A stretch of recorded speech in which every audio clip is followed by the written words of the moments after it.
पति का सौदा। मनीषा और नमन की शादी को लगभग 6 साल हो चुके थे।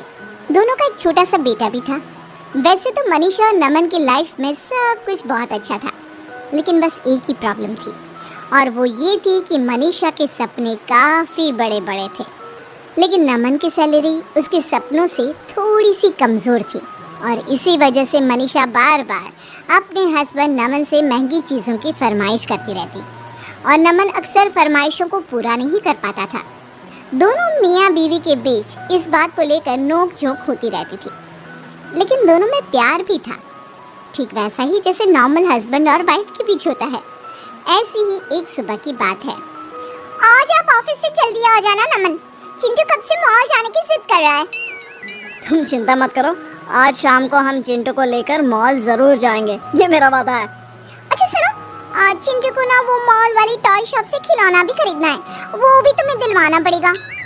अरे मनीषा, ठीक वैसे के वैसे खिलौने मॉल के बाहर की दुकान पर भी मिल जाते हैं, वहाँ से खरीद लेंगे ना। मॉल की दुकानों पर टॉयज बहुत महंगे होते हैं। कर दी ना फिर वही मिडिल क्लास वाली बात, मेरा बेटा मॉल से ही खिलौना खरीदेगा। अरे लेकिन मनीषा, क्या फर्क पड़ता है, खिलौना चाहिए ना, कहीं से भी खरीदो। उसके साथ पढ़ने वाले उसके दोस्त ने कल ही उस मॉल की शोरूम से एक बहुत सुंदर खिलौना खरीदा है, मेरे बेटे को चिढ़ा रहा था। अब देखना, मैं भी चिंटू को वहीं से खिलौना लेकर दूंगी। अच्छा ठीक है, शाम को देखते हैं, अभी मैं जाता हूँ, देर हो रही है। शाम के वक्त मनीषा और चिंटू मॉल जाने के लिए तैयार हो जाते हैं, और नमन भी ऑफिस से आ जाता है। पापा पापा, अब मुझे मॉल लेकर चलेंगे ना? हाँ बेटा, बिल्कुल। और ये देखो, पापा तुम्हारे लिए खिलौना एडवांस में ही लेकर आ गए हैं। अरे, मैंने आपको कहा था ना चिंटू को खिलौना मॉल वाली दुकान से चाहिए, आप क्यों लेकर आए? मम्मी, मुझे तो बस ये कार वाला खिलौना चाहिए था, कहीं से भी लेकर आए, उससे क्या फर्क पड़ता है? देखा मनीषा, तुमसे ज्यादा समझदार तो तुम्हारा बेटा है, तुम भी ना। तुम दोनों बाप बेटी हमेशा मिडिल क्लास ही सोचना। अच्छा चलो, आप ज्यादा बातें मत करो। घर से बाहर आने के बाद, ये क्या नमन, तुमने मॉल जाने के लिए ऑटो बुलाया है? अरे तो और क्या करता मनीषा। अरे नमन, कम से कम एसी कैब तो बुलानी चाहिए थी। अब हम इस खटारा से ऑटो में बैठकर मॉल जाएंगे क्या? तभी पड़ोस वाले घर के बाहर आकर एक कैब रुकती है, और मनीषा की पड़ोसन नलिनी घर से बाहर निकलती है। क्या हुआ मनीषा, कहीं घूमने जा रही हो क्या? वो क्या है ना, शॉपिंग करने के लिए मॉल जाना था। तुम तो जानती हो मैं छोटी मोटी दुकानों से शॉपिंग नहीं करती इसलिए बस आज मॉल जाने का प्लान बनाया था। अरे मॉल से शॉपिंग करने जाती हो? लगता तो नहीं। अगर मॉल से ही शॉपिंग करने जाती हो तो ऑटो में बैठकर क्यों जा रही हो? कैब क्यों नहीं बुक करवाई? देख तो सही कितनी गर्मी है बाहर। इतना कहकर नलिनी वहां से चली जाती है। नलिनी के जाने के बाद, नमन, आप ना हमेशा मिडिल क्लास की मिडिल क्लास ही रहना। यहाँ मेरी पड़ोसन मेरी बेइज्जती करके चली गई। अब चलो, ऑटो में बैठकर मॉल जाएंगे। अरे मनीषा, कब तक इस तरह दूसरों से अपनी तुलना करती रहोगी? तुम जानती हो ना मेरी तनख्वाह ज्यादा नहीं है। कुछ दिनों बाद, नमन मेरी बात सुनो, वो नलिनी का बेटा है ना, वो बड़े स्कूल में पढ़ता है। उसकी जो स्कूल बस आती है ना, उसमें तो एयर कंडीशन लगा हुआ है। और एक हमारा बेटा देखो, छोटे से स्कूल में पढ़ता है, टूटी सी वैन में बैठकर जाता है। अरे मनीषा, फिर से वही बात, तुम जानती हो ना हमारी फाइनेंशियल कंडीशन कैसी है। मैं कुछ नहीं जानती।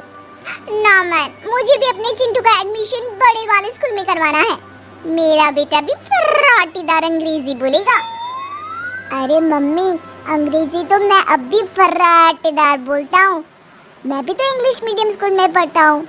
क्या हुआ अगर मेरे स्कूल का साइज थोड़ा छोटा है? अरे चुप कर, तू बहुत बीच में पटर पटर बोलता है।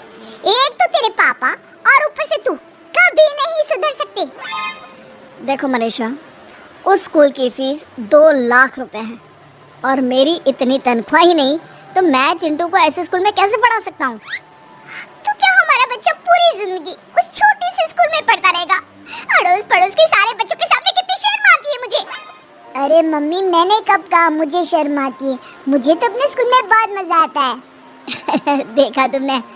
और वैसे भी मनीषा, बच्चा इंटेलिजेंट होना चाहिए, स्कूल बड़ा या छोटा होने से कोई फर्क नहीं पड़ता। एक दिन अचानक मनीषा की सहेली मेघना उसके घर आती है। अरे मेघना, इतने सालों के बाद भाई कॉलेज में पढ़ा करती थी, उसके बाद आज मिलना हो रहा है। अरे क्या बताऊं, शादी के बाद मैं कनाडा शिफ्ट हो गई थी। जैसे ही यहाँ आई तो सबसे पहले तुझसे मिलने का मन किया। अरे हाँ बिल्कुल। वैसे तुम तो कनाडा जाकर पूरी अंग्रेज हो गई हो। अरे यार वो क्या है ना, इतना पैसे वाला ससुराल मिला है, सब कुछ है, प्रॉपर्टी, बड़ी बड़ी गाड़ियाँ, खूब सारे बंगले। अरे वाह, तुम्हारी तो किस्मत ही बदल गई यार, कितनी लकी हो ना तुम। हाँ लकी तो मैं हूँ, खूब सारा पैसा, ऐश करने की सारी चीजें हैं मेरे पास, बस एक पति नहीं है। क्या मतलब पति नहीं है? अरे क्या बताऊँ, जिस लड़के से शादी हुई उसकी कनाडा में ऑलरेडी एक बीवी थी। उसने मुझसे शादी करने के बाद कहा, चाहो तो ये सारा धन दौलत तुम ले लो, लेकिन बस चुपचाप मुझसे दूर रहो। काफ़ी दिन तक तो मैं वहाँ रही, लेकिन फिर परेशान होकर यहाँ इंडिया आ गई।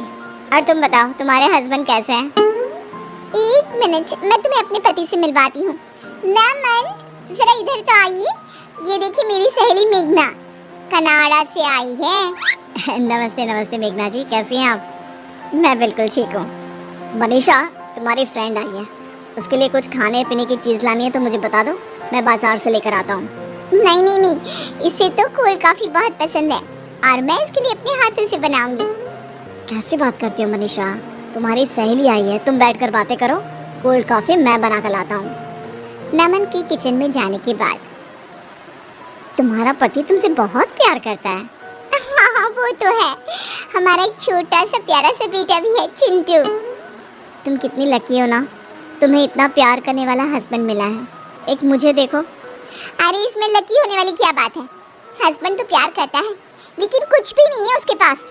अरे बस ये छोटा सा घर है, कहने को एक गाड़ी भी नहीं है हमारे पास, और बेटा भी ना छोटे से स्कूल में पढ़ता है।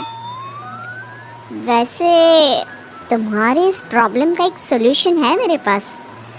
तुम कल मुझे अपने घर के पास वाले कॉफ़ी शॉप में आकर मिलो ना, और फिर अगले दिन कॉफ़ी शॉप में। बताओ तुमने मुझे यहाँ क्यों बुलाया, और इतनी बड़ी कॉफ़ी शॉप, बहुत महंगी होगी ना।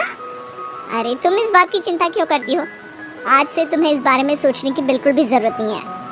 अरे लेकिन ये तो बताओ तुम चाहती क्या हो? तुम्हारा पति। हाँ मतलब पागल हो गई हो क्या, कैसी बात कर रही हो? अरे मनीषा देखो, शांति से सोचो। तुम मुझे अपना पति दे दो और बदले में ये मेरी बड़ी सी लग्जरी गाड़ी, मेरा बड़ा सा बंगला, मेरा सारा पैसा, प्रॉपर्टी सब तुम्हारा। देखो मेरे पास ना इन सब चीज़ों की कमी नहीं है, कमी है तो बस एक प्यार करने वाले पति की। क्या तुम सही कह रही हो? मतलब अगर मैं नमन को तुम्हारे साथ शेयर कर लूँ तो सब कुछ तुम्हारा जो भी है वो मेरा हो जाएगा, मेरा बेटा बड़े वाले स्कूल में पढ़ेगा और मैं मॉल से शॉपिंग कर सकूंगी। अरे मजाक थोड़ी ना कर रही हूँ, गाड़ी, ड्राइवर, महंगे कपड़े, ज्वेलरी, सब कुछ तुम्हारा। बस बदले में मुझे तुम्हारा नमन दे दो यार। लगता है भगवान ने मेरी सुन ली, भले ही देर से सुनी लेकिन सुनी तो सही। अच्छा प्रॉब्लम ये है कि मैं अपने पति को इस चीज़ के लिए राज़ी कैसे करूँगी? देखो वो तुम्हारा प्रॉब्लम है, अब जल्दी से मेरी डील फाइनल कर दो और लो ये महंगी वाली कॉफ़ी पियो। और सुनो, तुम्हें बिल पे करने की भी ज़रूरत नहीं है घर जाने के बाद। देखो नमन, तुम्हारी तनख्वाह इतनी कम है कि मेरे सपने पूरे नहीं हो सकते, और इसलिए मैंने एक डिसीजन लिया है। कैसा डिसीजन? देखो नमन, उस दिन जो मेरी सहेली मेघना घर पर आई थी ना, उसके पास बहुत रुपया पैसा है लेकिन एक प्यार करने वाला पति नहीं है, और मेरे पास तुम हो लेकिन रुपया पैसा नहीं है। तो उसने मुझसे कहा कि तुम्हारे बदले वो मुझे दुनिया की सारी लग्जरी देने को तैयार है। पागल हो गई हो क्या? मेरे बदले का क्या मतलब है? मैं कोई घर में रखी हुई चीज़ हूँ जो तुम उठाकर उससे दे दोगी? देखो नमन, अगर तुम मुझसे और अपने बेटे से जरा सा भी प्यार करते हो ना, तो बस तुम्हें इस डील के लिए तैयार होना पड़ेगा। अब से तुम्हें मेघना के साथ रहना है इस घर में, और मैं मेघना के बड़े से बंगले में जाकर रहूंगी। मेरा बेटा बड़े वाले स्कूल में पढ़ेगा। हमारे पास एसी गाड़ी होगी, ड्राइवर होगा, सब कुछ होगा। देखो मेघना, ऐसा कुछ नहीं होने वाला। मैं कहीं नहीं जा रहा। अगर तुमने ऐसा नहीं किया ना तो मैं हमेशा के लिए चिंटू को लेकर ये घर छोड़कर चली जाऊंगी। मेघना की जिद के आगे नमन परेशान हो जाता है और फिर मेघना अपना पति मनीषा को दे देती है। कुछ दिनों के बाद, मम्मी मुझे पापा चाहिए, मुझे पापा के पास रहना है। सही कहते हो बेटा, तुम्हारे पापा के बिना तो मेरा भी मन नहीं लगता। कितने दिन हो गए हैं वो घर ही नहीं आए। चलो हम उनसे मिलने के लिए चलते हैं। चिंटू और मनीषा नमन से मिलने के लिए अपने पुराने घर में जाते हैं। वहां जाकर देखते हैं कि मेघना और नमन उस छोटे से घर में भी काफी खुश थे। अरे आओ मनीषा, बहुत दिनों के बाद आना हुआ। वो क्या है ना, नमन की बहुत याद आ रही थी इसलिए। पापा आप हमारे साथ रहिए ना, हम आपके साथ इस छोटे से घर में भी रहने को तैयार है। लेकिन बेटा, तुम्हारी मम्मी को तो बड़ा घर चाहिए। अगर तुम्हें मेरे साथ रहना है तो यहाँ मेघना आंटी के साथ रहना पड़ेगा, पुराने घर में। मैं यहाँ रहने के लिए तैयार हूँ। उस बड़े से घर में और बड़ी गाड़ी में मम्मी को जाने दो, मुझे नहीं जाना। अरे ये तुम क्या कह रहे हो? मैंने तुम्हारी वजह से ये डिसीजन लिया था। देखो मनीषा, ये डिसीजन तुमने मेरे बेटे की वजह से नहीं, बल्कि अपने बड़े बड़े सपनों को पूरा करने के लिए लिया था। मेरी गलती का मुझे एहसास हो गया है। अब मैं आपके साथ रहना चाहती हूँ। लेकिन अब तो ऐसा नहीं हो सकता। तुमने पेपर्स साइन किए हैं और हमारा सौदा हुआ था। प्रॉपर्टी तुम्हारी और पति मेरा। नमन आप कुछ कहिए ना, ये मेरे साथ ऐसा नहीं कर सकती। देखो मेघना, मनीषा ने जो कुछ भी किया है तुमने कहा वैसा ही किया है। अब मेरे हाथ में कुछ भी नहीं है। तुमने सब कुछ खो दिया, अपना बेटा भी और पति भी। लेकिन मुझे इस छोटे से घर में भी सब कुछ मिल गया।